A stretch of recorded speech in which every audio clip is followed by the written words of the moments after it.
오늘 여러분과 함께 나누고 싶은 이야기는 가족 안에서 경험하는 하나님의 사랑입니다. 우리는 살아가면서 가장 가까운 사람들과 가장 깊은 상처를 주고받기도 합니다. 가족이라는 이름 아래 때로는 용서하기 어려운 아픔을 안고 살아가기도 합니다. 하지만 그 모든 상처와 갈등 속에서도 하나님의 사랑은 여전히 우리를 품고 계십니다. 오늘 이 시간이 여러분의 가정에 평안과 회복의 손길이 닿는 시간이 되기를 소망합니다.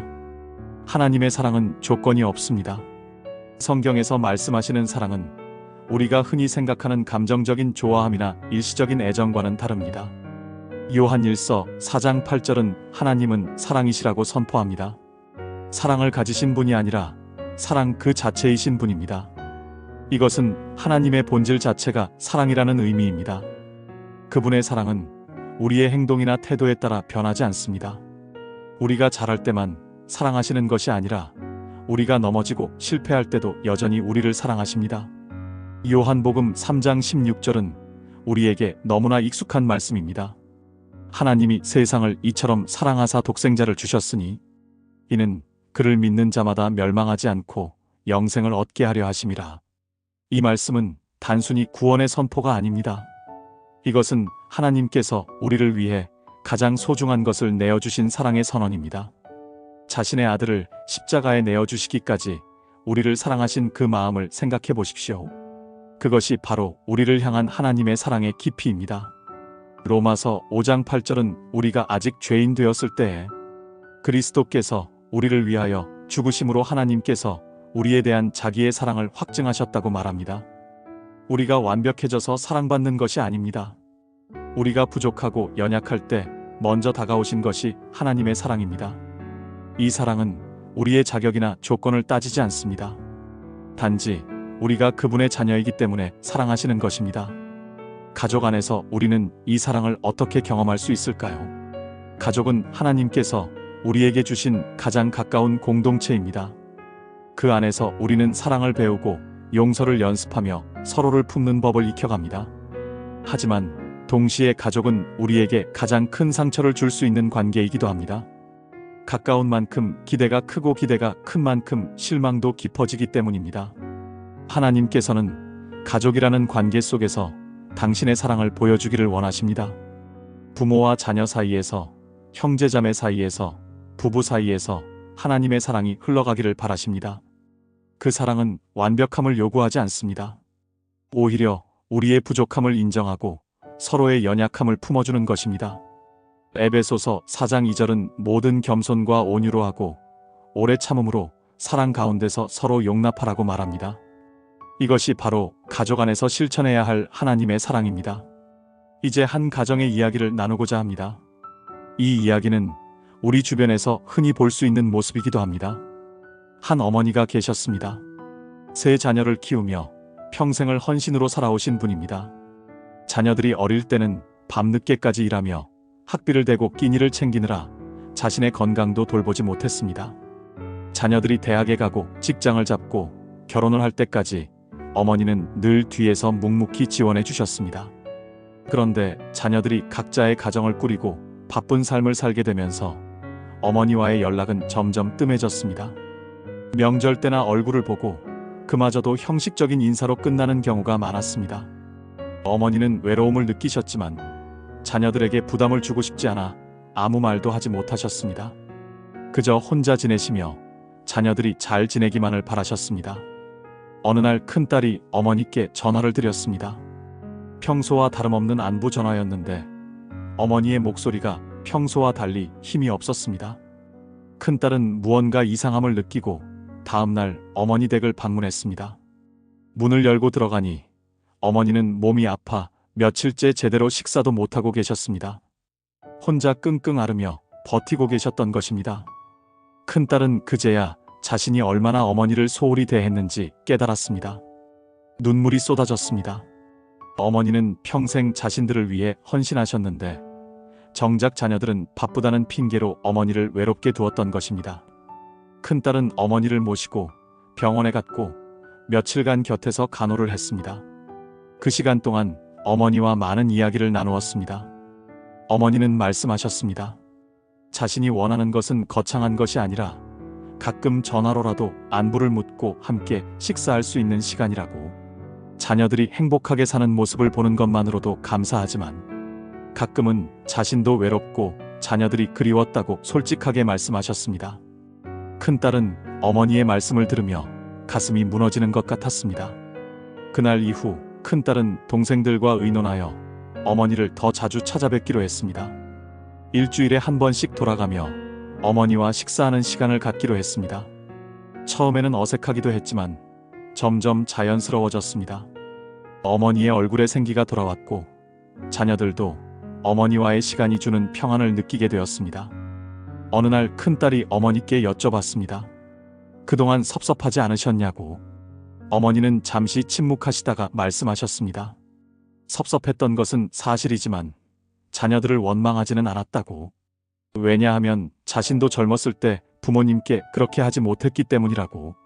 다만 하나님께서 자신의 마음을 아시고 자녀들의 마음을 돌이켜 주실 것을 기도했다고 말씀하셨습니다.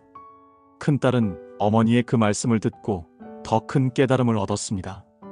어머니는 자녀들을 원망하는 대신 기도로 하나님께 맡기셨던 것입니다. 그리고 하나님께서는 어머니의 기도를 들으시고 자녀들의 마음을 움직이셨습니다. 이것이 바로 하나님의 사랑이 가정 안에서 역사하는 방식입니다. 우리의 힘으로 되지 않을 때 하나님께 맡기면 그분께서 때를 따라 역사하십니다.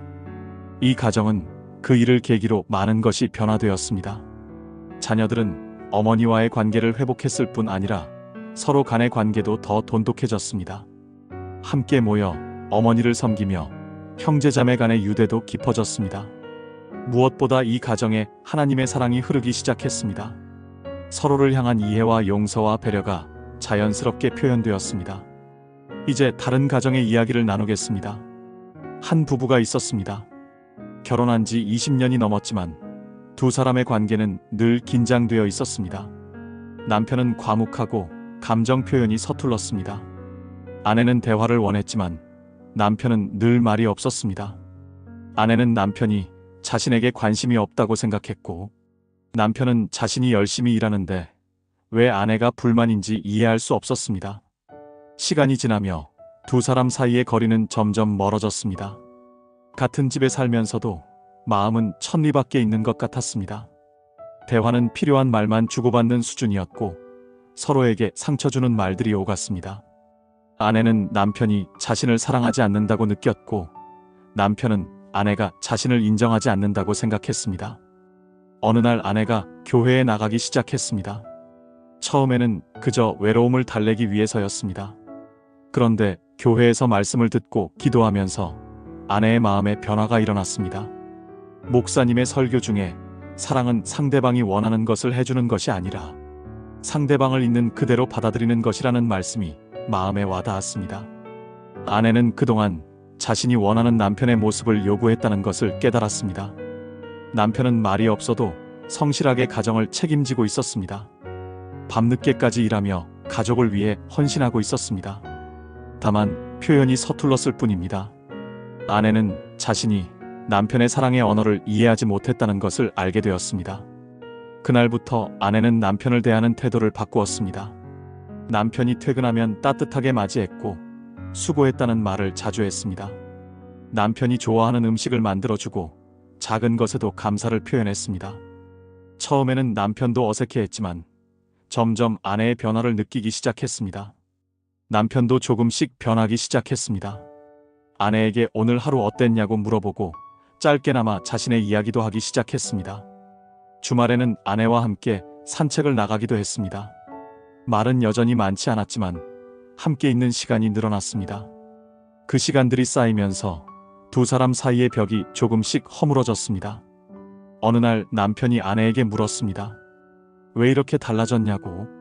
아내는 솔직하게 대답했습니다. 교회에서 하나님의 사랑을 배우면서 당신을 있는 그대로 사랑하는 법을 알게 되었다고. 그동안 자신이 원하는 모습을 요구하면서 당신을 힘들게 했다는 것을 깨달았다고 말했습니다. 남편은 아무 말 없이 아내의 손을 잡았습니다. 그것은 남편이 할 수 있는 최대한의 감정 표현이었습니다. 아내는 그 손을 잡으며 눈물이 났습니다. 그동안 원망하고 섭섭해했던 시간들이 떠올랐습니다. 하지만 이제는 남편을 이해할 수 있었습니다. 남편도 나름의 방식으로 가족을 사랑하고 있었다는 것을 알게 되었습니다. 그 후로 이 부부는 함께 교회에 나가기 시작했습니다. 남편도 처음에는 어색했지만 점점 신앙생활에 익숙해졌습니다. 두 사람은 함께 기도하는 시간을 갖기 시작했고 성경을 읽으며 대화하는 시간도 늘어났습니다. 완벽한 부부가 된 것은 아니지만 서로를 이해하고 존중하는 관계로 발전했습니다. 이 부부의 이야기에서 우리는 중요한 진리를 배웁니다. 하나님의 사랑은 먼저 우리 자신을 변화시킵니다. 상대방을 바꾸려고 하기 전에 하나님의 사랑을 경험한 사람이 먼저 변화됩니다. 그리고 그 변화가 관계에 영향을 미쳐 결국 상대방도 변화하게 됩니다. 이것이 하나님의 사랑이 가정 안에서 역사하는 방식입니다. 고린도전서 13장은 사랑에 대해 아름답게 표현하고 있습니다. 사랑은 오래 참고, 사랑은 온유하며 시기하지 아니하며, 사랑은 자랑하지 아니하며, 교만하지 아니하고, 무례히 행하지 아니하며, 자기의 유익을 구하지 아니하고, 성내지 아니하며, 악한 것을 생각하지 아니하며, 불의를 기뻐하지 아니하며, 진리와 함께 기뻐하고, 모든 것을 참으며, 모든 것을 믿으며, 모든 것을 바라며, 모든 것을 견디는 것이라고 말합니다. 이 사랑이 바로 가정 안에서 실천해야 할 사랑입니다.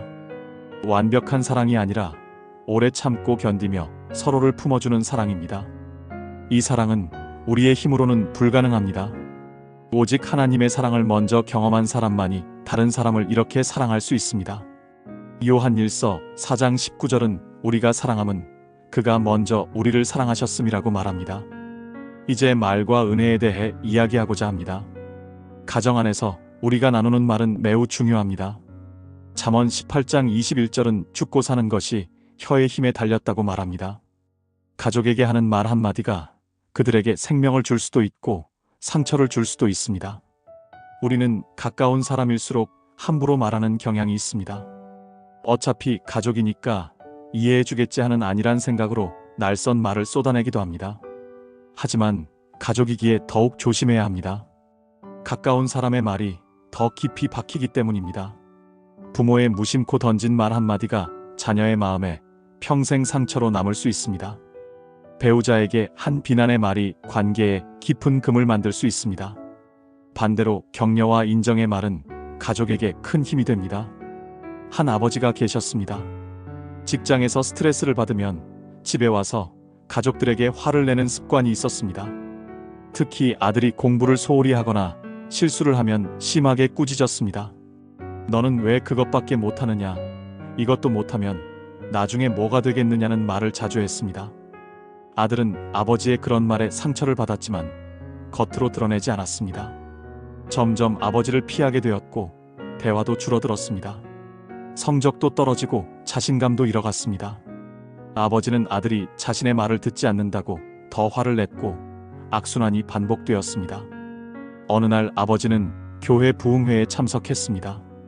그곳에서 자녀를 축복하는 말의 힘에 대한 설교를 들었습니다. 목사님은 신명기 6장을 인용하며 부모가 자녀에게 하나님의 말씀을 가르치고 축복하는 것의 중요성을 강조했습니다. 아버지는 그 말씀을 듣고 자신이 얼마나 아들에게 상처를 주었는지 깨달았습니다. 집에 돌아온 아버지는 아들을 불렀습니다. 아들은 또 무슨 잔소리를 들을까 두려워했습니다. 하지만 아버지는 아들의 손을 잡고 말했습니다. 그동안 아빠가 너에게 상처 주는 말을 많이 했다. 용서해달라. 아빠는 너를 사랑한다. 내가 아빠의 자랑이다. 아들은 그 말을 듣고 눈물을 흘렸습니다.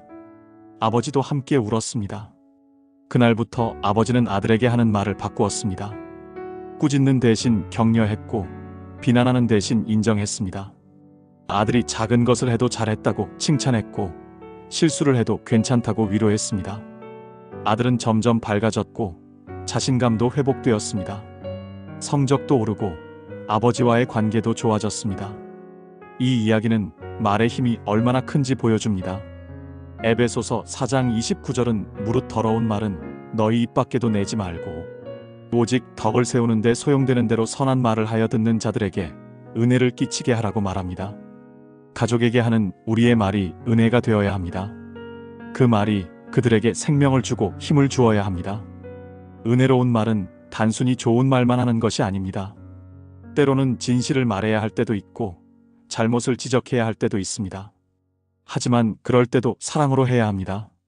에베소서 4장 15절은 사랑 안에서 참된 것을 하여 범사에 그에게까지 잘할지라고 말합니다.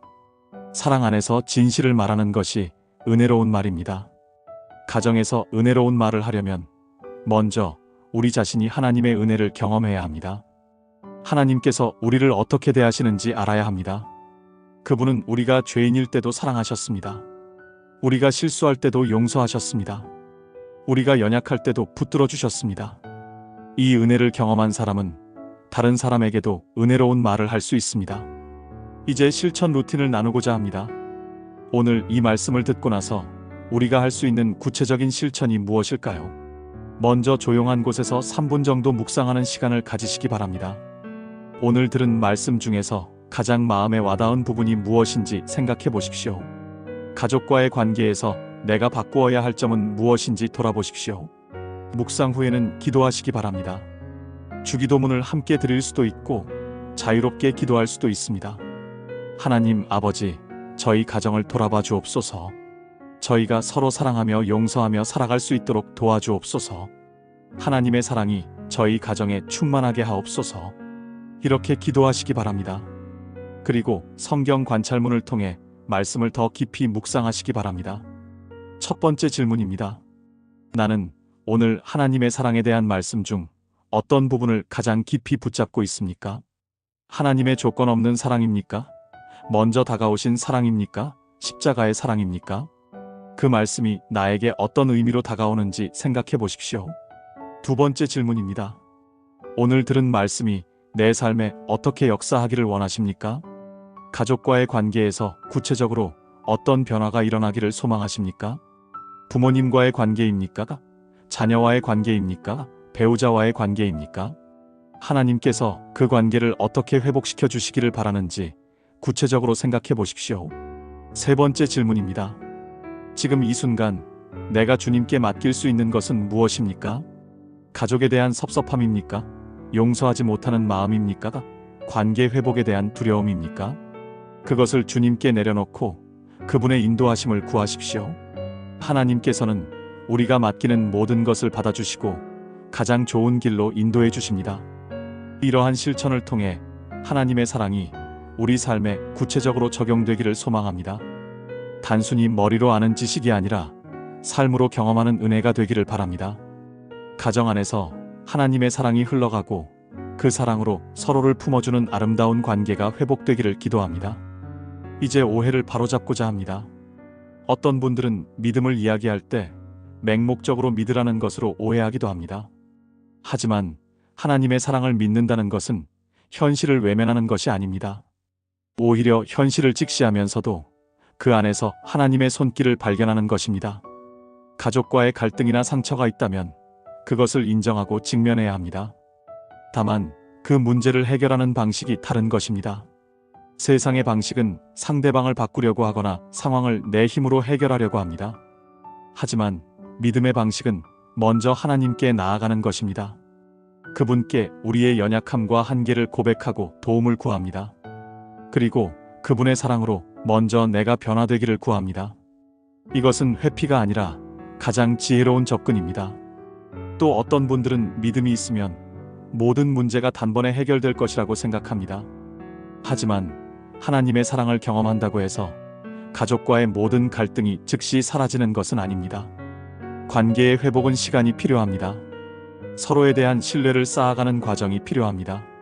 하나님께서는 그 과정을 함께 걸어가시며 우리에게 지혜와 인내를 주십니다. 믿음은 또한 수동적인 것이 아닙니다. 하나님께 맡기고 가만히 앉아서 기다리기만 하는 것이 아닙니다. 하나님의 사랑을 경험한 사람은 그 사랑을 실천하기 위해 움직입니다. 먼저 용서를 구하고 먼저 화해의 손을 내밉니다. 먼저 섬기고 먼저 이해하려고 노력합니다. 이것이 살아있는 믿음입니다.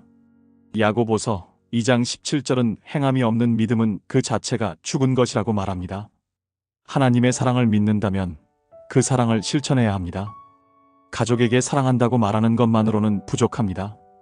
그 사랑을 행동으로 보여주어야 합니다. 시간을 내어 함께하고 관심을 가지고 돌보며 필요를 채워주는 것이 사랑의 실천입니다. 또한 믿음은 완벽함을 추구하는 것이 아닙니다. 우리는 여전히 부족한 존재입니다. 때로는 실수하고 넘어지고 다시 상처를 주고받기도 합니다. 하지만 그럴 때마다 다시 하나님께 나아가면 됩니다. 그분은 우리의 연약함을 아시고 다시 일으켜 세워주십니다. 히브리서 4장 16절은 우리가 긍휼하심을 받고 때를 따라 돕는 은혜를 얻기 위하여 은혜의 보좌 앞에 담대히 나아갈 것이라고 말합니다. 믿음은 삶을 더 깊게 살아가는 지혜입니다. 표면적인 관계가 아니라 진정한 관계를 추구하게 합니다. 형식적인 효도나 의무감이 아니라 진심으로 서로를 아끼고 사랑하는 관계로 나아가게 합니다. 이것이 하나님의 사랑이 우리에게 주는 변화입니다. 가족 안에서 하나님의 사랑을 경험한다는 것은 결국 서로를 향한 시선이 달라지는 것입니다. 상대방의 부족함만 보던 눈이 상대방의 가치를 보게 됩니다. 상대방이 나를 어떻게 대하는가에 집중하던 마음이 내가 상대방을 어떻게 대해야 하는가로 바뀝니다. 이것이 하나님의 사랑이 가져오는 근본적인 변화입니다. 마지막으로 여러분을 격려하고 싶습니다. 지금 가족과의 관계에서 어려움을 겪고 계신가요? 오랫동안 쌓인 상처와 오해로 마음이 힘드신가요? 용서하고 싶어도 쉽지 않고 다가가고 싶어도 두려운가요? 그 모든 것을 하나님께 맡기시기 바랍니다. 그분은 우리의 연약함을 아시는 분입니다. 하나님께서는 여러분의 가정을 사랑하십니다. 그 가정이 회복되고 치유되기를 간절히 원하십니다. 여러분이 먼저 한 걸음 내디딜 때 하나님께서 함께 하실 것입니다. 그분의 사랑이 여러분을 통해 가족에게 흘러가게 하실 것입니다. 완벽하지 않아도 됩니다. 서툴러도 괜찮습니다. 중요한 것은 시작하는 것입니다. 오늘부터 작은 것 하나를 실천해 보십시오. 부모님께 안부 전화 한 통 드리는 것도 좋습니다. 자녀에게 사랑한다고 말해주는 것도 좋습니다. 배우자에게 고맙다고 표현하는 것도 좋습니다. 그 작은 실천이 모여 큰 변화를 만들어 갈 것입니다. 하나님께서는 우리의 작은 순종을 기뻐하시고 크게 축복하십니다. 시편 103편 13절은 아버지가 자식을 긍휼히 여김같이 여호와께서 자기를 경외하는 자를 긍휼히 여기시나니라고 말합니다. 하나님께서는 아버지의 마음으로 우리를 긍휼히 여기십니다. 우리의 연약함을 아시고 우리를 붙들어 주십니다. 그분의 사랑 안에서 우리는 안전합니다. 여러분의 가정에 하나님의 평안이 임하기를 축복합니다. 서로를 용서하고 이해하며 사랑하는 아름다운 가정이 되기를 기도합니다. 하나님의 사랑이 여러분의 가정에 충만하여 그 사랑이 이웃에게까지 흘러가기를 소망합니다. 오늘 이 말씀이 여러분의 마음에 깊이 새겨지고 삶 속에서 열매 맺기를 간절히 바랍니다. 오늘 이 영상이 여러분의 마음에 울림이 있었다면 댓글에 아멘 또는 할렐루야를 남겨주시기 바랍니다. 여러분의 반응 하나하나가 저에게 큰 힘이 됩니다. 또한 구독과 좋아요 버튼을 눌러주시면 더 많은 분들에게 하나님의 말씀이 전해질 수 있습니다. 여러분의 작은 클릭 하나가 누군가에게는 큰 위로와 소망이 될 수 있습니다. 다음 영상에서도 은혜로운 말씀으로 찾아뵙겠습니다. 여러분의 가정에 하나님의 사랑과 평안이 가득하기를 축복하며 이만 인사드립니다. 감사합니다. 아멘.